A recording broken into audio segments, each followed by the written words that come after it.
Jadi kalau Anda sholat kok masih sering salah, dan saya yakin semua orang juga gitu, kalau nggak nabi, nggak wali itu ada ya kesalahan-kesalahan yang tidak fatal-fatal banget, karena ada kebaikan yang Anda lakukan, yaitu ketika Anda dipanggil, Anda istijabah, Anda mengiyakan dengan menghadap. Ya, itu sudah bagus. Nah, setelah menghadap ternyata disuruh apa itu tidak nurut. Disuruh apa gak nurut itu satu kesalahan yang tidak mengganggu poin pertama tadi, Anda menghadap. Sehingga banyak cerita di hadis-hadis, ada sahabat yang zaman itu tidak soleh-soleh banget. Zaman itu ketika Nabi, saya ini mau sholat ya Rasulullah, tapi jangan diminta berhenti dari begini-begini. Beliau menyebutkan sekian kemungkaran sahabat tadi. Nabi komentarnya itu sayan hahumayakul. Nanti kalau sering sholat lama-lama ya enggak begitu itu. Nah, ini kelirunya kita sebagai manusia. Lama-lama juga baik, itu kita kira itu terus harus sekarang gitu loh. Nah, itu keliru, harus sekarang itu keliru. Bisa saja kita ini setiap sholat pasti sudah ditulis Allah, nanti itu mati baik. Delala nanti habis asar sebelum kita maksiat sudah mati, habis sisa sebelum kita maksiat lagi sudah mati. Jadi barokahnya sholat itu ada waktu yang potensi ya, potensi sholat itu akhir kenangan kita, sholat itu identitas kita, sholat itu status kita. Nah, karena kita sholat itu pakai niat, niat itu komitmen. Sementara kalau Anda maksiat itu tidak pakai niat, karena zallah itu ya ada niat maksiat, tahu-tahu mungkin di bis ketemu orang cantik, terus agak jelalatan, tapi kan tidak niat. Tapi kalau sampai sholat kan datang ke masjid, bayangkan diimami ini, nanti kamu takbir, nanti kamu baca ini, baca ini. Jadi benar-benar komitmen, itu status kita.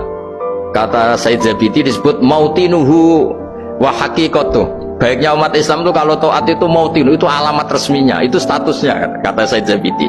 Tapi kalau dia maksiat itu zallah itu kepleset. Jadi tidak pernah jadi status kita. Semoga semua maksiat kita ini tidak status, tapi zallah. Jadi ketika taat itu status hakikat kita, maka fal'ubudiyah ya haqiqatuh wa mautinuhu wa dzatuh. Ini kata Said Abdul Az-Zabidi, pengarang Idkhal. Orang Islam itu orang yang ketika ibadah itu identitasnya betul, ketika ibadah itu Allahu Akbar, dia berharap rahmatnya Allah, gini-gini.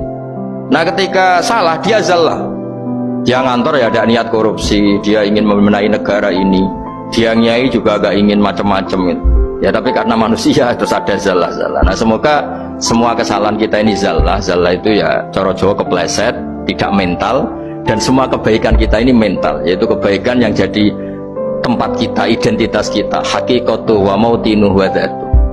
Tapi jangan pernah berpikir kalau apa artinya sholat kalau kita masih melakukan kemungkaran, itu salah besar. Sholat itu wajib, dengan Anda sholat itu sudah mengurangi kemungkaran Anda, karena Anda tidak melawan ketentuan Allah Ta'ala. Kayak kita orang Indonesia, meskipun kita koruptor, mau jadi KTP Indonesia sudah bagus, kita mau jadi warga Indonesia, meskipun setelah itu kita korupsi dan salah, tapi lumayan mau jadi warga apa? Indonesia. Orang mau sholat artinya dia menstatuskan diri sebagai hamba Allah. Taken kontra, kalau saya ini hambamu ya Allah, anta robbi, iya karena butuh, iya karena nasta'in. Soal salah ya salah aja, yang sama, kita tetap warga Indonesia meskipun kita salah, meskipun kita koruptor, meskipun kita salah, tetap aja warga Indonesia yang berhak mendapat jatah makan meskipun di penjara, meskipun apa. Sama, kita ini hamba Allah yang mengakui kalau Allah itu Tuhan, kita hamba. Dan barokahnya pengakuan itu insya Allah di cerita-cerita syafaat, kalau kita dosa atau apa, insya Allah dapat syafaatnya Rasulullah SAW, karena kita tidak pernah lari dari status kehambaan. Ini yang harus dipegang. Makanya status kehambaan ini nggak boleh hilang. Kita harus sering bilang Robbi, Robbi, Tuhanku yang merawat aku, yang memberi aku.